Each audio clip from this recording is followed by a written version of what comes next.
Welcome to Suman TV. నేను మీ నవీన్. ప్రస్తుతం నేను ఎపియాన్ పెయిన్ మేనేజ్మెంట్ సెంటర్లో ఉన్నాను. మనతో ఉన్నారు ప్రముఖ pain management expert doctor Sudheer దార గారు. హాయ్ సార్, నమస్తే అండి. నమస్కారం అండి. సార్, చాలా వరకు కూడా అరికాలలో మంటలు, తిమ్మిర్లు, అదేవిధంగా మేము పాదం ఇట్లా పెడుతుంటే ఒకప్పుడు మాకు ఈ గ్యాప్ ఉండేది, కానీ ఇప్పుడు ఆ గ్యాప్ లేదు, మొత్తం ఫ్లాట్గా అయిపోతూ ఉంది.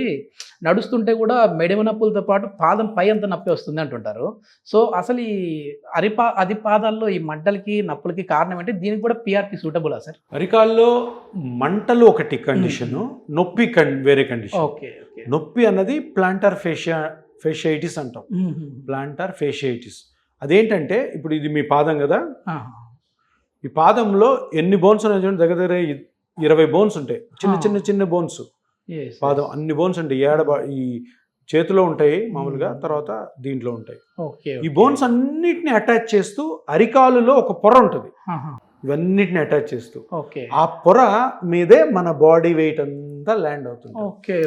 సో నువ్వు ఎప్పుడన్నా షార్ప్ ఆబ్జెక్ట్ మీద తొక్కినా, చెప్పులు లేకుండా నడిచినా, లేదంటే అన్ని షూస్ వేసుకున్నా కూడాను ఎక్కువ నీ పాదాన్ని యూజ్ చేయడం, పరిగెత్తడం, దుంకడం చేసినా కానీ ఆ పొర కట్ అయింది అనుకో, అది సివియర్ పెయిన్ వస్తుంది. అంటే లేచి నిలబడగానే కింద నడవలేరు. మెత్తని చెప్పులు వేసుకొని ఇనీషియల్గా నడుస్తారు, దాని తర్వాత ఆ చెప్పులు వేసుకున్న నొప్పి వస్తుంది. పొద్దునే లేకైనా చాలా నొప్పి ఉంటుంది, కొంచెం పనులు చేస్తుంటే తగ్గుతూ ఉంటుంది. అదేంటంటే ఈ పొర ఉంది కదా, ఆ పొర కట్ అయి ఉంటుంది. సో ఇది మామూలుగా హౌస్ వైఫ్స్ ఇంట్లో చెప్పులు లేకుండా గంటల తరబడి నిలబడి ఉంటారు. అందరికి రాదు, కొంతమందికి వస్తుంది. సో వాళ్ళ బాడీ దీన్ని బట్టి అనమాట. అంటే ఫ్లాట్ దాని మీద ఎక్కువ నడిచినా కూడా ఫ్లాట్ దాని మీద నడిస్తే, చెప్పులు లేకుండా నడిస్తే ఫ్లాట్ ఫుట్ ఉంటుంది. అంటే ఈ ఆర్చ్ ఉండదు అని అంటారు, కానీ ఆర్చ్ లేని వాళ్ళకి ఎక్కువ వస్తుంది ప్లాంటర్ ఫేషియైటిస్. అంటే అట్లా అంటుంటారు, నీకు ఫ్లాట్ ఫుట్ ఉంది కదా, ఆర్చ్ లేదు కదా, అందుకని నీకు వస్తుంది. అట్లా ఏం లేదు, అందరికి వస్తుంది. ఇది కారణాలు తెలియవు, ఇవి నేను చెప్పినవి కొన్ని కారణాలు. సో అది పెయిన్. ఇంకొకటి మంటలు. ఈ మంటలు 99% అరికాల్లో వచ్చాయంటే అది షుగర్ వల్ల, డయాబెటిక్ న్యూరోపతి. సో మంటలు అన్నది డయాబెటిక్ న్యూరోపతి, హీల్ పెయిన్ అన్నది ప్లాంటార్ ఫేషియైటిస్. ప్లాంటార్ ఫేషియైటిస్కి మళ్ళీ అల్ట్రాసౌండ్ స్కానింగ్ చేసుకొని ఆ పొర చెప్పాను, ప్లాంటార్ ఫేషియా అనే పొర, అది ఎక్కడ క్రాక్ అయిందో మనం ఐడెంటిఫై చేస్తే అక్కడ పిఆర్పి చేయడం ద్వారా మంచి రికవరీ ఉంటుంది. దీనికి సర్జరీలు ఏమి ఉండవు. మీరు ఎవరైనా డాక్టర్ దగ్గర పోతే ఎక్సర్సైజ్లు చేయి, ఆయింట్మెంట్ పూసుకో, తర్వాత టాబ్లెట్లు వాడు అంటారు, మెత్తని చెప్పులు వేసుకో అంటారు. ఇనీషియల్గా చేస్తారు, అవి అన్నీ చేసినా కూడా కొన్నిసార్లు నొప్పి తగ్గదు. ఆ పాయింట్ ఎక్కడైతే కట్ అయిందో, ఆ కట్ అయిన దాన్ని స్కానింగ్ ద్వారా కనుక్కొని పిఆర్పి చేయడం ద్వారా మంచి రికవరీ ఉంటుంది. ఇది ఎన్ని సిట్టింగ్స్ పడతాయి సార్ వాళ్ళకి? అది టేర్ని బట్టి. చిన్న టేర్ ఉన్న వాళ్ళకి ఒక సిట్టింగ్, కొంచెం పెద్ద ఉంటే ఒక 2-3 సిట్టింగ్స్. దీనికి ఏ టెస్ట్లు సార్? అంటే అది పర్టికులర్ స్పాట్ లో ఇదే అల్ట్రాసౌండ్ స్కానింగ్, ఇంకేం అవసరం లేదు, ఏమీ అవసరం లేదు. అది ఒక్కటి స్కానింగ్ చేసుకుని చాలా. ఎంఆర్ఐ తీస్తారు, ఎందుకు అంత పెద్ద టెస్ట్ చేయడం? మా దగ్గర ఉన్న అల్ట్రాసౌండ్ స్కాన్ తోనే చూడొచ్చు.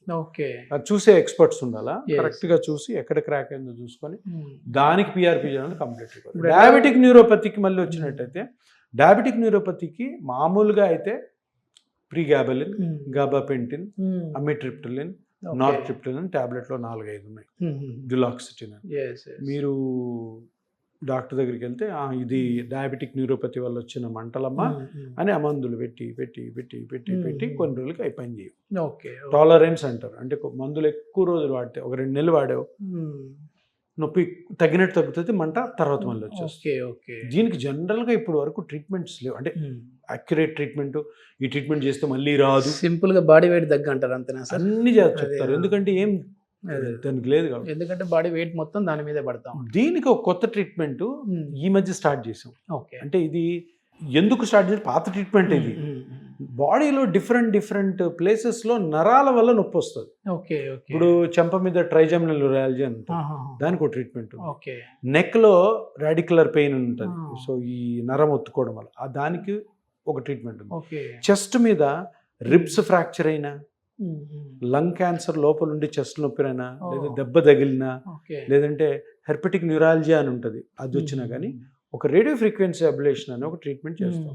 నేనేం చేశానంటే, ఇది ఈ డయాబెటిక్ న్యూరోపతి పేషెంట్లో కూడా ట్రై చేస్తే తప్పే ఉంది, అది నరమే ఇది నరమే అని ఒకరోజు స్టార్ట్ చేశాను. స్టార్ట్ చేసిన తర్వాత నేను కొన్ని పేషెంట్ చేసిన తర్వాత ఆ పేషెంట్లో చాలా మంది పేషెంట్ ఓకే పంపిస్తున్నారు. ఓకే ఫుల్ 100% రెస్పాన్స్ రావట్లేదు, కానీ అట్లీస్ట్ 100 మందిలో 60 మంది చాలా బాగుంటున్నారు.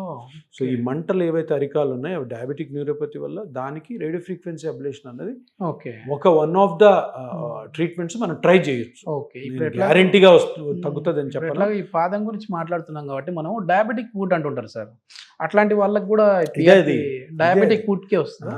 పిఆర్పి కాదు, రేడియో ఫ్రీక్వెన్సీ రేడియో మంచి ఫ్రీక్వెన్సీ పనిచేస్తుంది. ఓకే. డయాబెటిక్ ఫుడ్ అంటే డయాబెటిక్ న్యూరోపతి అంటే న్యూరోపతి ముదిరిన తర్వాత సెన్సేషన్స్ పోతాయి అవును అరికాల్లో. సెన్సేషన్ పోతే ఏమవుతుంది, నీకేదో రాయి తగిలింది అనుకో, నీకు తెలియదు, పుండు వస్తుంది, అది పెద్దగా అవుతా ఉంటుంది. దాన్ని డయాబెటిక్ ఫుట్ అంటారు. సో డయాబెటిక్ న్యూరోపతి నుంచి డయాబెటిక్ ఫుడ్ వస్తాం. అందుకని న్యూరోపతి అప్పుడే మనం కానీ ఏదైనా చర్య తీసుకున్నట్టయితే ఆ స్టేజ్కి వెళ్లకుండా ఆపచ్చు, ప్లస్ జాగ్రత్తలు తీసుకోవచ్చు.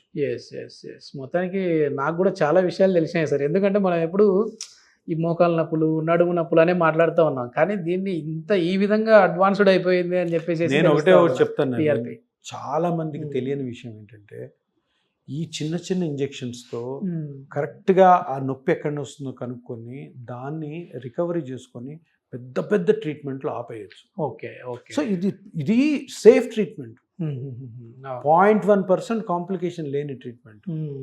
ఇది ట్రై చేసి కాని పక్షంలో తర్వాత మిగతా కిటికీలు ఓపెన్ చేసి చూడండి.